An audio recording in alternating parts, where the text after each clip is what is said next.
In the summer of 1783, the sky turned to blood. Not in metaphor, not in poetry, in reality. Across Europe, witnesses gazed upward in horror as the sun bled crimson through a veil that refused to lift. From Scotland to Syria, from the frozen Baltic to the sun-scorched Mediterranean, the heavens themselves seemed poisoned. They did not yet know the source. They could not have imagined it.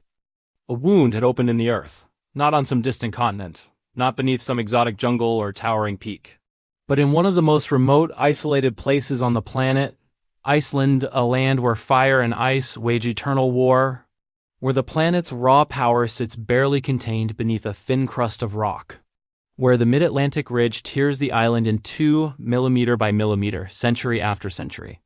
This is the story of Laki, a name that means nothing to most, a fissure barely noted on maps. A crack in the ground 27 kilometers long, running through the desolate highlands of southern Iceland. But in 8 months, this fracture in the Earth's crust would kill more people than any volcanic eruption in recorded history. Not through fire, not through ash, through something far more insidious: gas. The Laki eruption was not an explosion. It was a hemorrhage. For 8 consecutive months, the Earth bled lava. 14 cubic kilometers of molten rock poured from the wound, enough to bury the entire island of Manhattan under a layer 300 meters deep. The lava flows stretched over 40 kilometers, swallowing everything in their path. But the lava was only the messenger. The true killer was invisible. 120 million tons of sulfur dioxide, pumped into the atmosphere like poison from a needle. This toxic veil would circle the globe, dropping temperatures, destroying crops, and condemning entire populations to starvation. In Iceland, it would kill 1 in 5 people. 20% of the nation wiped out, not by the mountain's fury but by its breath. In France, it would help ignite a revolution. In Japan, it would trigger famine that claimed 1 million lives.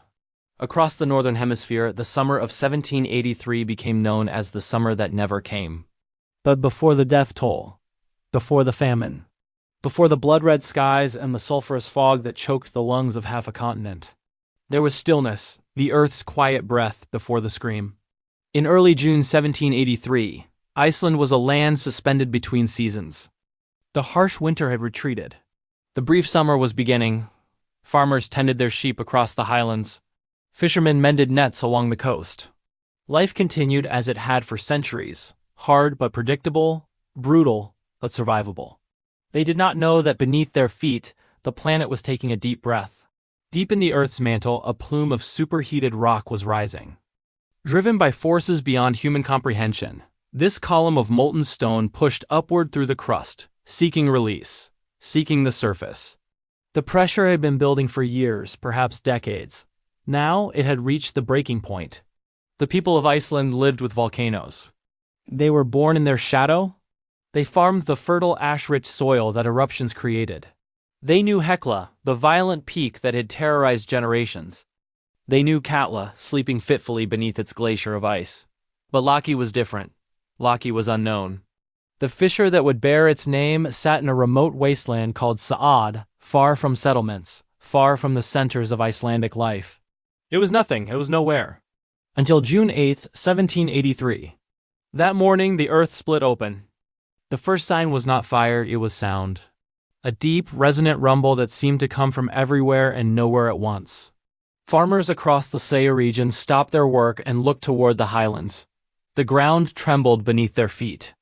Not violently, not yet, but with a steady, rhythmic pulse, like the heartbeat of something immense waking from sleep. Then came the earthquakes, a series of sharp, jolting tremors that rattled across southern Iceland throughout the first week of June. Dishes fell from shelves. Livestock panicked. Children cried in the night as their homes shook around them. The people knew this language. The earth was speaking. Something was coming. On June 8, 1783, at approximately 9 in the morning, the Laki fissure tore open. Not all at once, not a single catastrophic explosion, but in a cascade of ruptures that split the ground like tearing fabric. One crater erupted, then another, then another. A chain reaction of volcanic vents opening in sequence, each one adding its voice to a growing symphony of destruction. Witnesses 20 kilometers away described a curtain of fire rising into the sky. Not a single plume, but a wall of incandescent lava fountaining from multiple points along the fissure. Some jets reached heights of 800 to 1400 meters, higher than the world's tallest buildings today. The lava glowed white-hot at its core, transitioning to orange, then deep red as it arced through the air and crashed back to Earth. This was not the explosive, ash-filled eruption that most imagine when they think of volcanoes. This was effusive. A flood eruption. The magma rising through Laki was relatively low in silica, which meant low viscosity. It flowed like water, like blood from an open artery, and there was so much of it. The volume was staggering, unprecedented in historical times.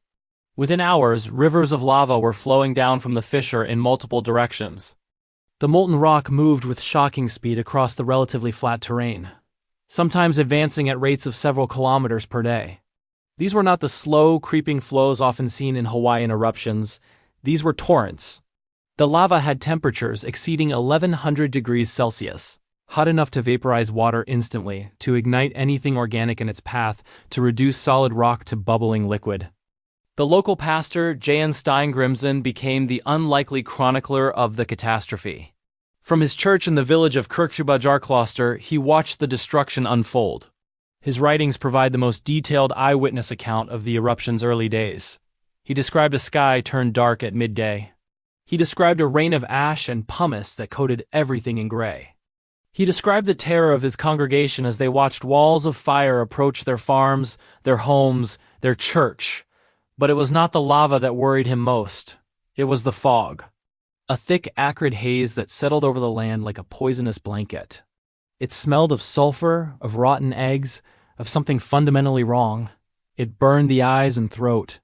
It made breathing painful.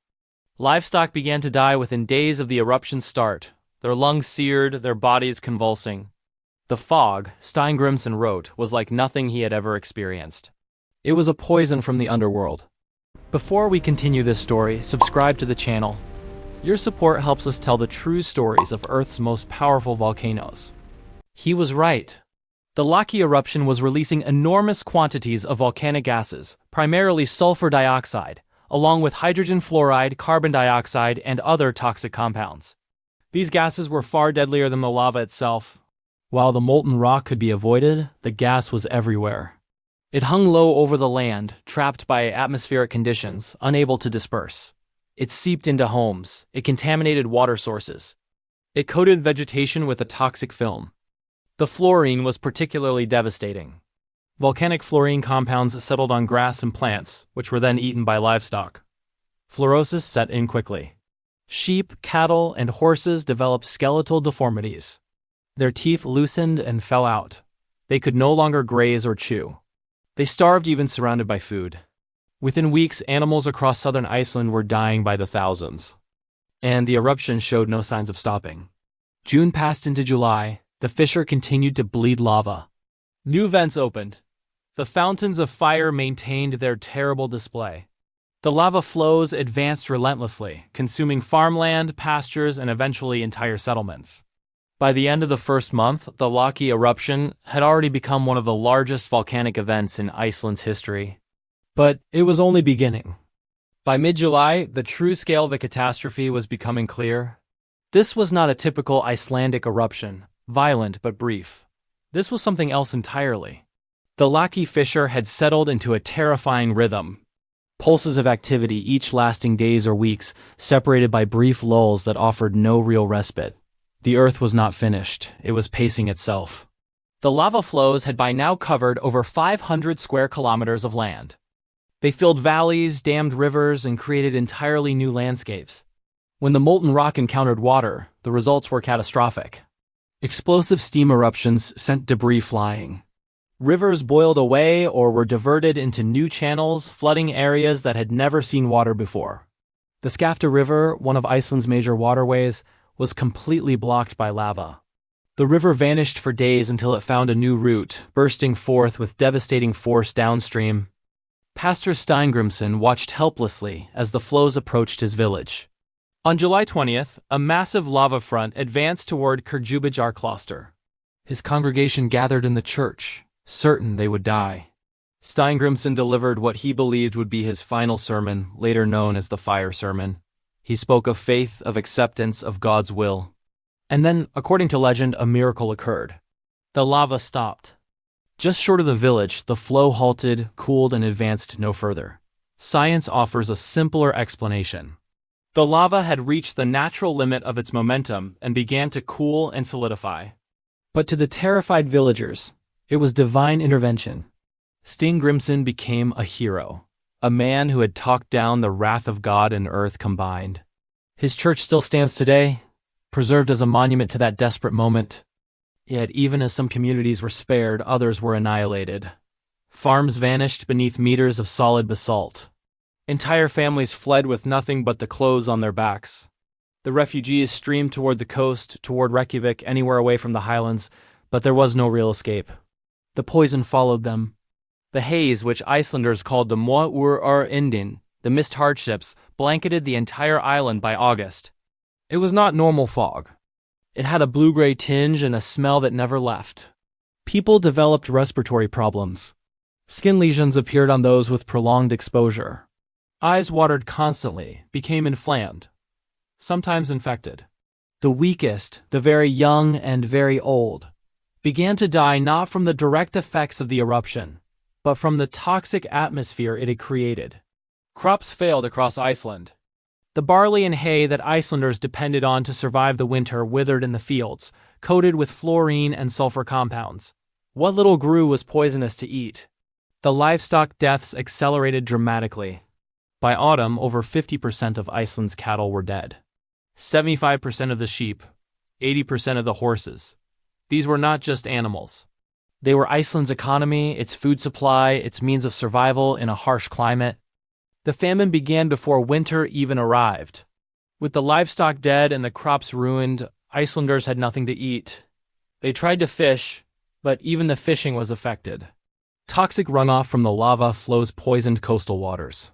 Fish catches dropped. Those fish that were caught sometimes tasted of sulfur, or sometimes covered in strange lesions. People ate them anyway, there was no choice. Then winter came. And it was brutal. The volcanic gases and aerosols in the atmosphere began to affect weather patterns. Temperatures dropped across the northern hemisphere. In Iceland, the winter of 1783 to 1784 was one of the coldest on record. Ice formed in places that rarely froze. Snow fell heavier and stayed longer. And the people, already weakened by months of toxic exposure and malnutrition, began to die in earnest. Starvation set in. Entire families perished in their homes. Villages were found empty, their inhabitants dead or fled.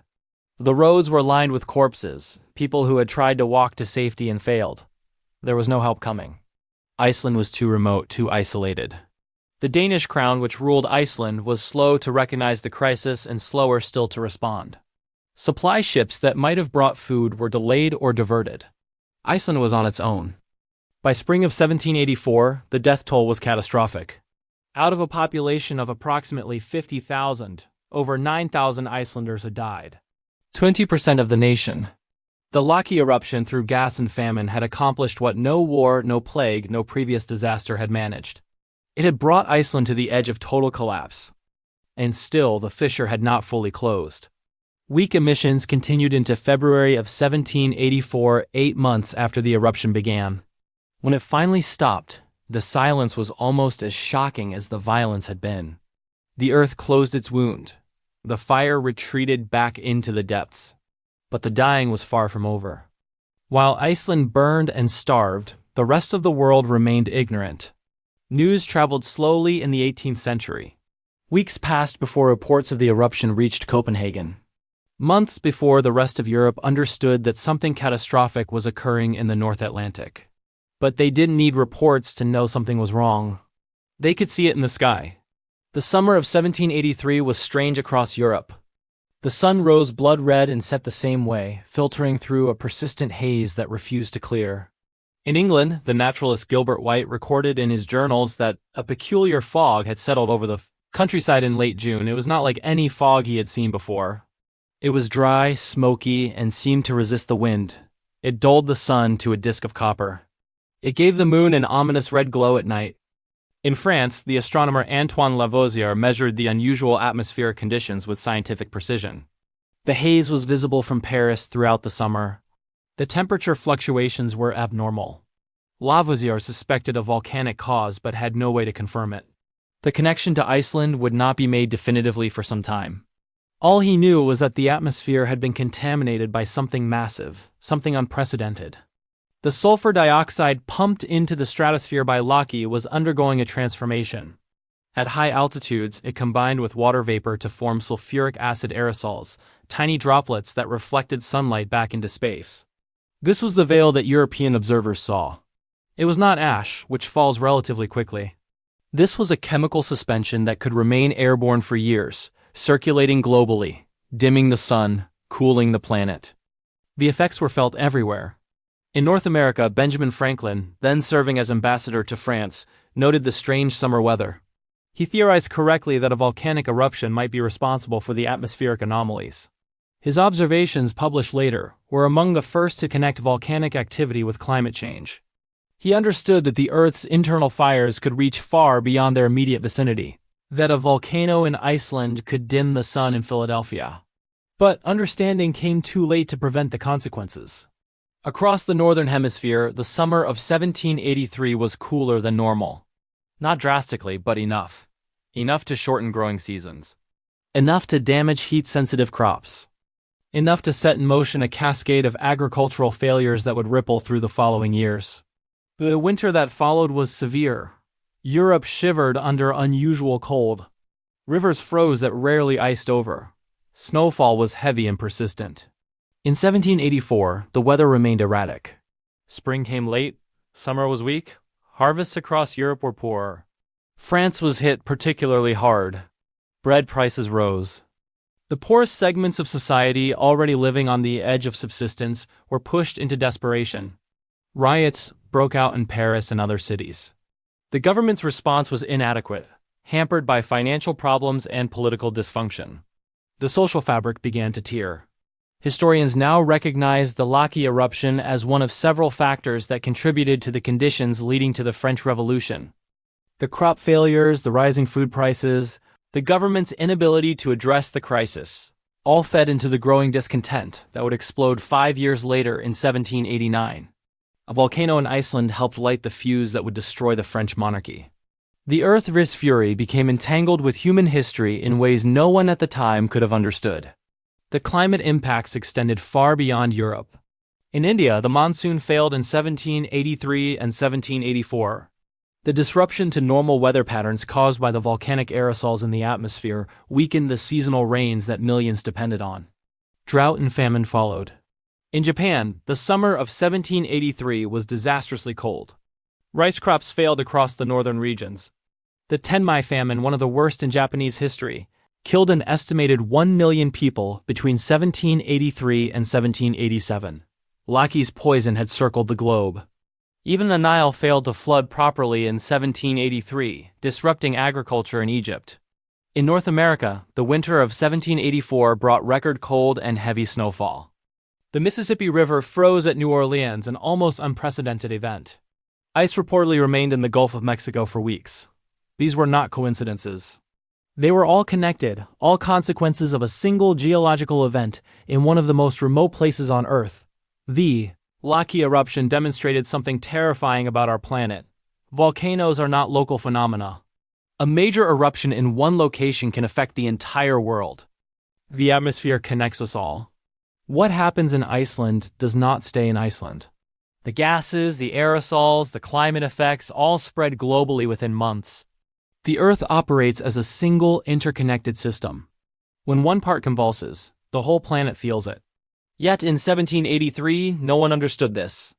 The people dying in Japan had no idea that their suffering was linked to a fissure in Iceland.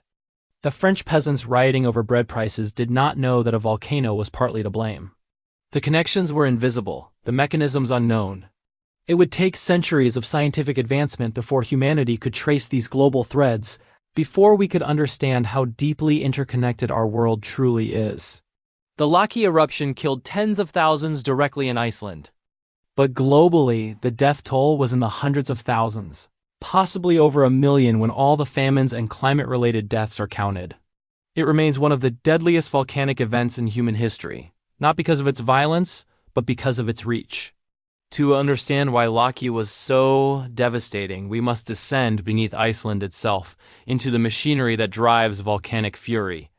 Iceland sits astride one of the most geologically active zones on Earth, the Mid-Atlantic Ridge. This is where two of the planet's great tectonic plates, the North American and the Eurasian, are pulling apart. The rift runs directly through the island, tearing it in two at a rate of about 2 centimeters per year. Small by human standards, but geologically rapid. As the plates separate, they create space. Nature abhors a vacuum, and the mantle beneath rises to fill the gap. This upwelling mantle rock is hot, under immense pressure, and when that pressure is released, it melts. Magma forms. And because Iceland also sits atop a mantle plume, a column of especially hot material rising from deep within the earth, the volcanic activity is amplified. Iceland is caught between two forces, the spreading ridge and the plume, both conspiring to fill the island with liquid fire. Most Icelandic eruptions occur along the rift zone itself, a band of volcanic systems that cuts southwest to northeast across the island. Laki is part of the Geomysphide volcanic system, one of Iceland's most active. But Laki itself is not a traditional volcano with a central peak and crater. It is a fissure, a crack where magma could rise along a line rather than from a single point. This geometry is crucial to understanding the eruption's character. When the magma beneath Laki began its ascent in early June of 1783, it did not punch through in one location. Instead, the pressure found release along a 27-kilometer line of weakness in the crust. The fissure opened progressively, one segment after another, creating a chain of over 130 individual volcanic cones and craters. Each one fountain lava. Together, they produced an almost continuous curtain of fire stretching across the landscape. The magma itself was basaltic, rich in iron and magnesium, poor in silica. This composition made it fluid, runny, capable of traveling great distances once it reached the surface. The lava flows from Laki average temperatures of 1100 degrees Celsius, hot enough to melt steel, hot enough to incinerate anything organic instantly. But the flows moved with deceptive languor, advancing steadily rather than explosively, giving them time to travel far from their source. The total volume of lava erupted was approximately 14.7 cubic kilometers. To put that in perspective, the 1980 eruption of Mount St. Helens produced about 1 cubic kilometer of material. Laki produced nearly 15 times that amount. It was not the largest eruption in Earth's history by any measure, but for a historical eruption with recorded human impact, it was extraordinary. The lava covered an area of approximately 565 square kilometers, one of the largest lava fields produced in historical times. But the lava, as devastating as it was to local Iceland, was the least of Laki's global impact. The true weapon was gas. Volcanic eruptions release enormous quantities of dissolved gases that were trapped in the magma under pressure.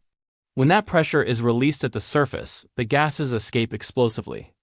Carbon dioxide, water vapor, sulfur dioxide, hydrogen sulfide, hydrogen fluoride all come boiling out. The proportions depend on the magma's chemistry and the conditions of eruption. Laki released an estimated 122 million tons of sulfur dioxide into the atmosphere over 8 months. For comparison, all of human industrial activity today releases about 100 million tons per year. Laki, in less than a year, pumped out more sulfur dioxide than all of modern civilization's annual emissions. The scale is almost incomprehensible. Sulfur dioxide in the lower atmosphere is dangerous but relatively short-lived. Rain washes it out. It reacts with other compounds and settles. But Laki's eruption fountains were tall enough and the atmospheric conditions right enough that a significant portion of the gas reached the stratosphere. Above approximately 10 kilometers altitude, weather patterns change. There is no rain to wash things out. Gases and aerosols can persist for years, circulating globally, carried by stratospheric winds. In the stratosphere, sulfur dioxide reacts with water vapor and oxygen to form sulfuric acid aerosols, tiny droplets suspended in the air. These droplets are extraordinarily efficient at reflecting sunlight back into space. They act as a planetary sunshade, reducing the amount of solar radiation reaching Earth's surface. The result is cooling, sometimes significant cooling, depending on the amount of aerosols and how long they persist. The Laki aerosols remained in the atmosphere for over a year, circulating throughout the northern hemisphere and to a lesser extent globally. They reduced average temperatures by an estimated 1 to 1.5 degrees Celsius across much of Europe, Asia, and North America. That might not sound dramatic, but in terms of climate impact, it was enormous. Growing seasons shortened. Weather patterns shifted. The delicate balance that agriculture depends on was disrupted. The hydrogen fluoride released by Laki had a different but equally devastating effect. Fluorine compounds are highly toxic, and unlike sulfur dioxide, they don't need to reach the stratosphere to cause harm. They settle locally, contaminating soil, water, and vegetation. Animals grazing on fluorine-contaminated grass develop fluorosis, a condition where fluorine replaces calcium in bones and teeth, causing severe skeletal deformities and organ damage. This was the primary killer of Iceland's livestock. The carbon dioxide, though less toxic than the other gases, contributed to the hazard in low-lying areas where it could accumulate. Being heavier than air, carbon dioxide settles in valleys and depressions, displacing oxygen. Animals and people caught in these invisible pockets could suffocate without warning. There are accounts from the Laki eruption of sheep found dead in hollows with no visible cause, likely victims of carbon dioxide pooling. Understanding these mechanisms, the interplay of tectonic forces, magma chemistry, atmospheric circulation, and chemical reactions allows us to see Laki not as a random disaster, but as an inevitable consequence of Earth's geology. Iceland will erupt again. Fissures like Laki will open again. The question is not if, but when. The aftermath of Laki was a slow-motion apocalypse. When the eruption finally ceased in February of 1784, the immediate terror ended. The fountains of fire died, the lava stopped flowing, the ground ceased its trembling. But for Iceland, the worst was yet to come. The nation faced not a sudden catastrophe, but a grinding spiral into death and desperation that would last for years. The livestock were gone. Across southern and eastern Iceland, the fields were silent, empty of the sheep and cattle that had grazed them for centuries. The animals that survived the initial fluorine poisoning were too weak, too damaged to reproduce or produce milk. Farmers slaughtered what remained, preserving the meat as best they could, knowing it would have to last. But it never lasted long enough. By spring of 1784, Iceland's animal population had been reduced to a fraction of its pre-eruption numbers. The foundation of the nation's food supply had collapsed. The crops would not grow. Even in areas untouched by lava, the soil was contaminated. Fluorine and sulfur compounds had settled everywhere, poisoning the earth itself. Seeds planted in spring either failed to germinate or produce stunted, sickly plants. The grass that did grow was often toxic, coated with volcanic residue. There was no hay for the few surviving animals, there was no grain for bread.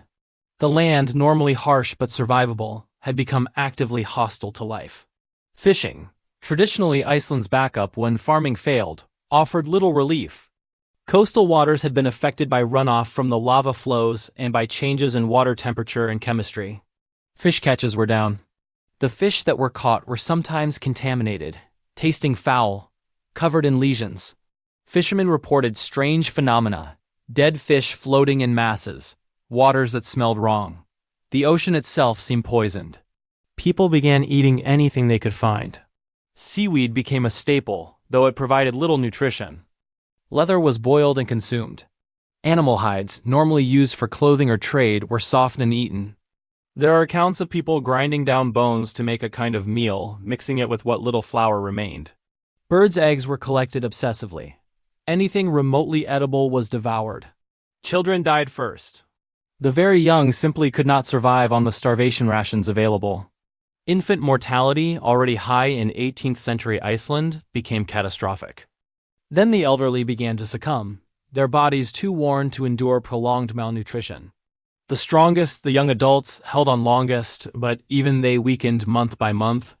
Diseases that would normally be survivable became death sentences for people whose immune systems had been compromised by starvation. Villages that had stood for generations were abandoned. Entire families died in their homes, too weak to bury their own dead. Neighbors themselves starving lacked the strength to help. Bodies lay where they fell, sometimes for weeks, until someone with enough energy could drag them to shallow graves. The social fabric that held communities together began to fray under the weight of shared suffering. The Danish colonial administration ruling Iceland from Copenhagen was slow to respond. Initial reports of the eruption were dismissed or misunderstood. When the scale of the famine became clear, bureaucratic inertia and political considerations delayed aid. There was debate about whether Iceland was even worth saving, whether the cost of relief was justified for such a small, remote population. Some officials suggested abandoning the island entirely, relocating the survivors to Denmark or other Danish territories. Eventually, limited aid arrived. Ships brought grain, dried fish, and other supplies. But it was too little, too late, and hampered by Iceland's lack of infrastructure. There were no real ports, no roads, no way to distribute supplies efficiently across the rugged terrain. Relief reached Reykjavik and a few coastal settlements, but the inland areas, where suffering was worst, received almost nothing. People died within kilometers of stored food they could not reach. The psychological toll was as devastating as the physical. Icelanders had always lived hard lives, but there had been a rhythm to it, a sense of continuity with the past. The eruption shattered that. Farms that families had worked for generations were gone, buried under meters of basalt or rendered permanently infertile. The old ways of life were no longer possible. Survivors faced not just the challenge of staying alive, but the existential question of whether Iceland could continue to exist as a nation. By 1800, nearly 2 decades after the eruption, Iceland's population had not recovered. Emigration, continued high mortality, and low birth rates kept the numbers depressed. The demographic impact would last for generations. Entire family lines were erased. Skills and knowledge were lost when the elders who held them died. The cultural continuity that defined Icelandic identity was damaged in ways that would take centuries to fully heal. Yet Iceland did not die. Against all odds, the nation survived. The people who remained were the toughest, the most adaptable, the most determined. They rebuilt on the ruins. They learned which lands could still be farmed and which were lost forever. They developed new strategies for survival in a changed landscape. The memory of the Morur Indin, the missed hardships, became seared into Icelandic consciousness, a reminder of what the earth could do, a warning never to take survival for granted. The Laki eruption became a defining moment in Icelandic history, a before and after that shaped the national character. It taught resilience, it taught humility before nature's power, and it taught that even when the earth itself seems intent on erasing you, survival is possible if you refuse to surrender. The Laki eruption did not end when the lava stopped flowing. Its echoes rippled through decades, through continents, through the fabric of human civilization in ways both obvious and hidden. The eruption became a ghost that haunted the late 18th century, an invisible hand that pushed history in directions no one could have predicted.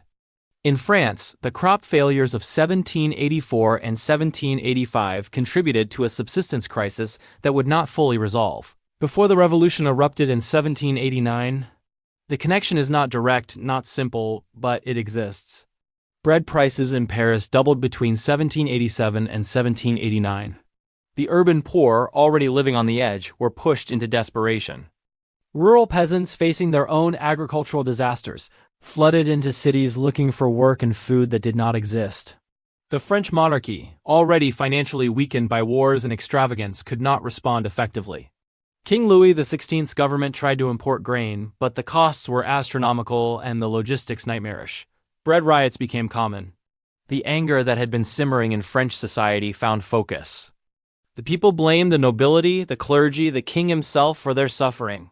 When the Bastille fell on July 14, 1789, volcanic gas from Iceland was not the cause, but it had helped set the stage. The revolution that followed reshaped Europe. The execution of the king, the reign of terror, the rise of Napoleon, the wars that engulfed the continent for 2 decades, all flowed from that moment.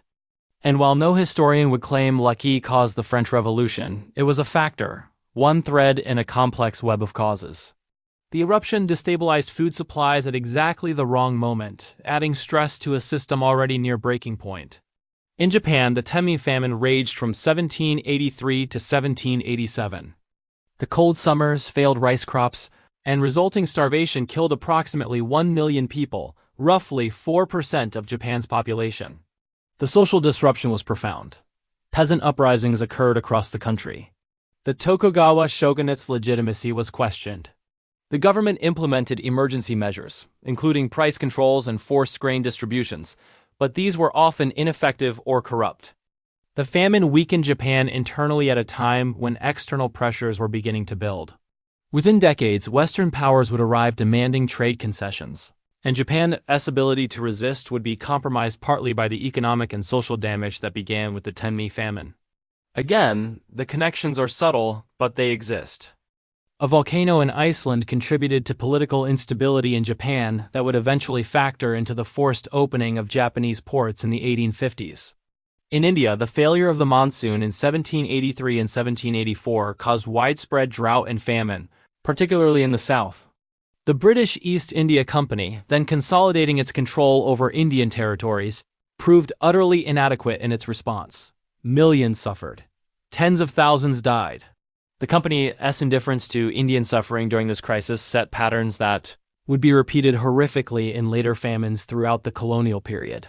Even in North America, relatively insulated from the worst effects, the severe winter of 1784 had consequences.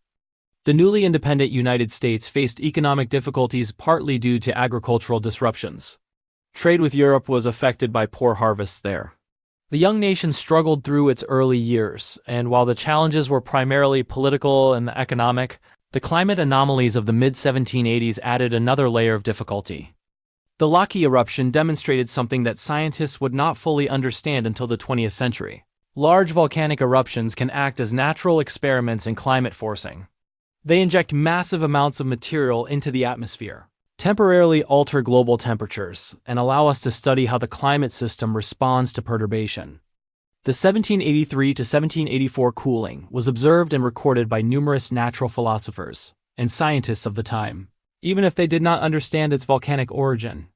Benjamin Franklin's speculation that volcanic eruptions could affect climate was prescient. His observations made while serving in France during the period of the Laki haze laid groundwork for future scientific investigation. In the centuries that followed, scientists would study volcanic eruptions and their climatic impacts in increasing detail, building on the observational foundation that events like Laki provided. The eruption also changed how Icelanders thought about their own land. Prior to Laki, volcanic eruptions were seen as acts of God, divine punishment, or inscrutable will.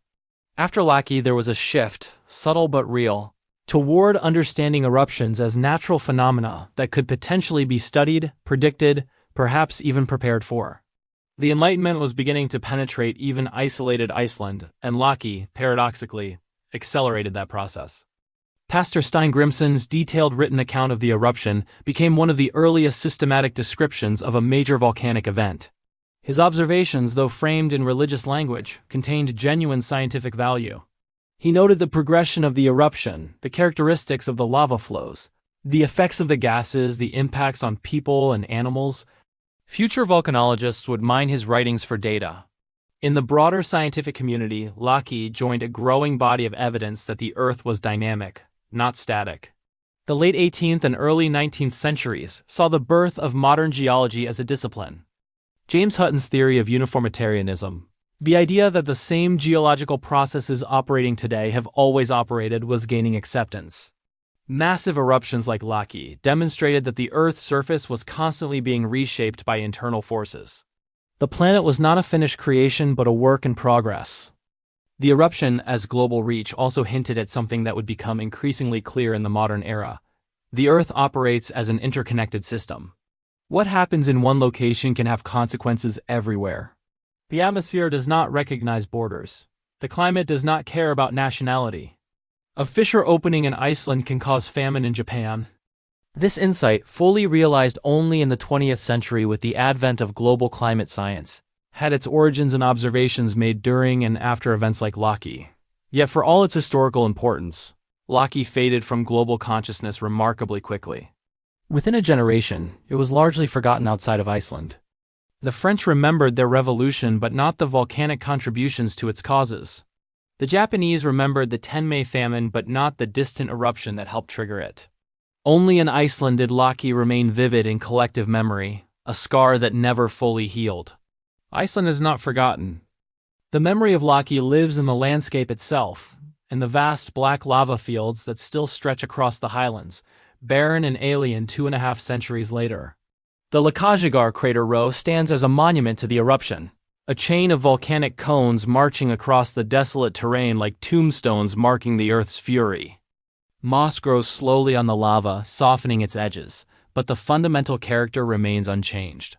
This is a place where the planet showed its teeth. Modern Iceland is built on volcanic fire. The island has approximately 30 active volcanic systems, more than almost any other place on Earth relative to its size. Eruptions are not rare events here. They are expected, anticipated, part of the national identity. Icelanders live with volcanoes the way coastal populations live with the sea, with respect, wariness, and an acceptance that nature cannot be controlled, only endured. Since Laki, Iceland has experienced numerous significant eruptions. Katla, sleeping beneath its glacier, erupts on average every 50 to 80 years, though it has been unusually quiet since 1918. Hekla has erupted over 20 times since the Laki event, earning its medieval nickname as the Gateway to Hell. Jeremsvi Tian, the volcanic system that spawned the Laki fissure, remains one of Iceland's most frequently active volcanoes, with major eruptions in 1998, 2004, and 2011. The 2010 eruption of Eyjafjallajökull reminded the modern world that Icelandic volcanoes still matter. The eruption was relatively small by Icelandic standards, but the ash cloud it produced shut down European airspace for days, stranding millions of travelers and costing billions in economic losses. It was a wake-up call. In our interconnected, globalized world, a volcanic eruption in Iceland can ground planes in London, disrupt supply chains across Europe, and impact markets worldwide. But Eyjafjallajökull was nothing compared to what Laki was. The 2010 eruption produced a tiny fraction of the gas and aerosols that Laki released. It affected air travel, not climate. It was an inconvenience, not a catastrophe. Yet, it demonstrated vulnerability. Modern civilization, for all its technology and sophistication, remains at the mercy of geological forces it cannot control. The question scientists ask is not if another Laki-scale eruption will occur, but when. The geological conditions that produced Laki still exist. The mid-Atlantic ridge is still spreading. The mantle plume beneath Iceland is still active. Magma is still accumulating in chambers deep beneath the surface. Another fissure eruption of similar magnitude is geologically inevitable. It could happen tomorrow. It could happen in 500 years. The Earth operates on timescales that dwarf human planning horizons. Iceland has invested heavily in volcanic monitoring. The Icelandic Meteorological Office operates a sophisticated network of seismometers, GPS stations, gas sensors, and other instruments designed to detect the warning signs of impending eruptions. Earthquakes are tracked in real time. Ground deformation is measured with millimeter precision. Gas emissions are analyzed continuously. When magma begins to move, scientists know. This monitoring saved lives during the 2014 to 2015 Burjarbunga eruption, a fissure event that lasted 6 months and produced a massive lava field in the remote highlands. The eruption was detected early through increased seismicity. Authorities closed the area and monitored the situation continuously. No one died. It was a triumph of modern volcanology. But Burjarbunga, though impressive, was still smaller than Laki. It produced less lava, less gas, and crucially, its location was so remote that the gas impacts were minimal. A Laki-scale eruption today would be a global crisis. The gas release would dwarf current industrial emissions. The sulfur dioxide would form aerosols in the stratosphere, just as it did in 1783, cooling the planet and disrupting weather patterns. Modern agriculture optimized for specific climate conditions and operating on thin margins would be devastated. Global food supplies could be seriously threatened. The human population in 1783 was less than 1 billion. Today, it is over 8 billion. We are far more numerous, far more vulnerable to climate disruption. A 1-degree global temperature drop might not sound severe, but it would shift growing zones, shorten growing seasons, and cause widespread crop failures. In regions already stressed by climate change, water scarcity, and political instability, it could trigger humanitarian disasters on an unprecedented scale. Modern transportation and communication networks would amplify some effects while mitigating others. We could move food aid more efficiently than in the 18th century. But a major volcanic eruption would disrupt air travel, potentially for weeks or months if ash clouds persisted. Supply chains would be interrupted. International trade would suffer. The economic impacts could trigger a global recession. There is also the psychological dimension. Modern society is not accustomed to accepting natural disasters as inevitable acts beyond human control. We expect solutions, interventions, fixes.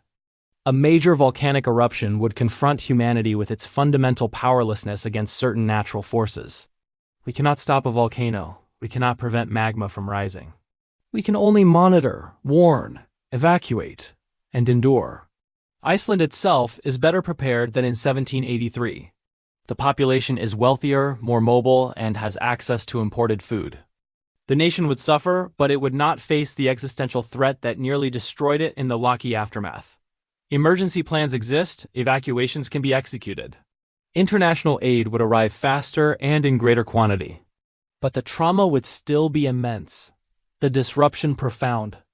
The Geomesvetian volcanic system, which includes the Laki fissure, has been showing increased activity in recent years. Earthquakes are more frequent. Ground deformation measurements indicate magma accumulation. Scientists emphasize that this does not mean an eruption is imminent, but it does mean the system is active, restless, preparing for its next event. Whether that event will be another Laki or something smaller is unknowable. What is certain is that Iceland will erupt again. The same geological forces that built the island continue to reshape it. Lava will flow. Ash will fall. Gas will poison the air. And the world will watch, hoping that this time the eruption is small, manageable, contained. But hope is not a strategy. Preparation is the only rational response to a threat that is both inevitable and unpredictable. The Earth's memory is long. The volcanoes remember their power even if humanity forgets. Laki is not ancient history. It is a preview of future possibilities, a warning written in basalt and ash. The fissure sleeps now cold and silent under the moss, but beneath the surface the fire waits. Stand today at the edge of the Laki fissure. The wind cuts across the highlands, cold and relentless, carrying the smell of sulfur from distant geothermal vents.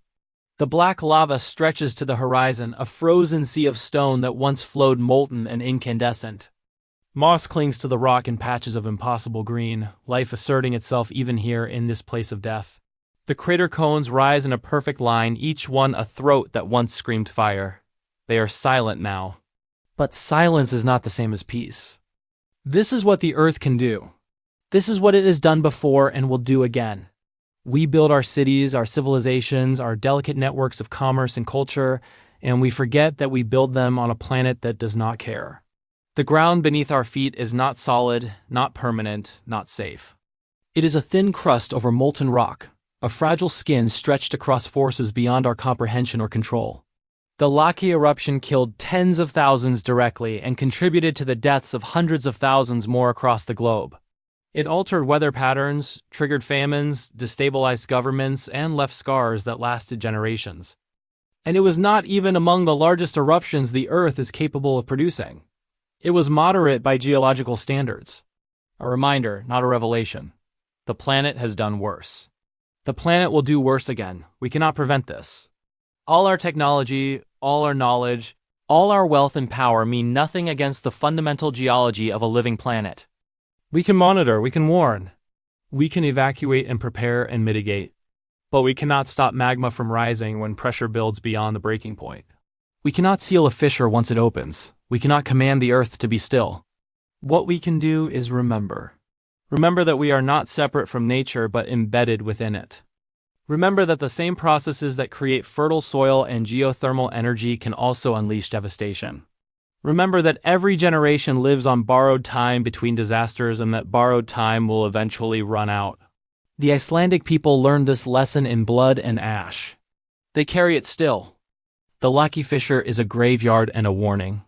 It marks the place where 9,000 Icelanders died slowly of poison and starvation.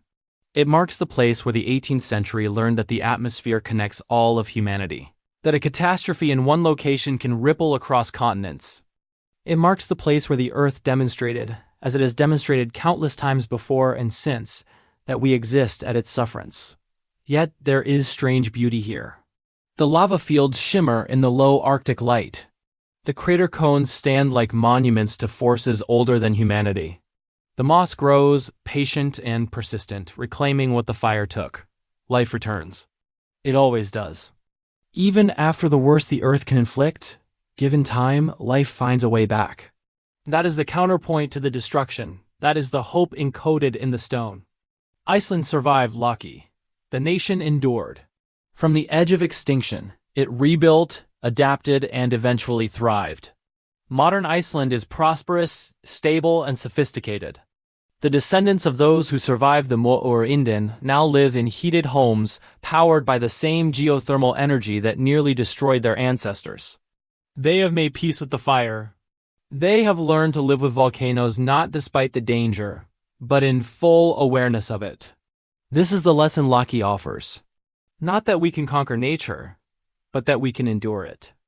Not that we can prevent catastrophe, but that we can survive it if we are prepared, resilient, and wise enough to remember what the Earth has taught us before. The fissure will open again someday, perhaps in Iceland, perhaps elsewhere. When it does, we will face the same test our ancestors faced in 1783.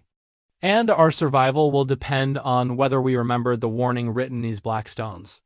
The Earth speaks rarely but with absolute authority.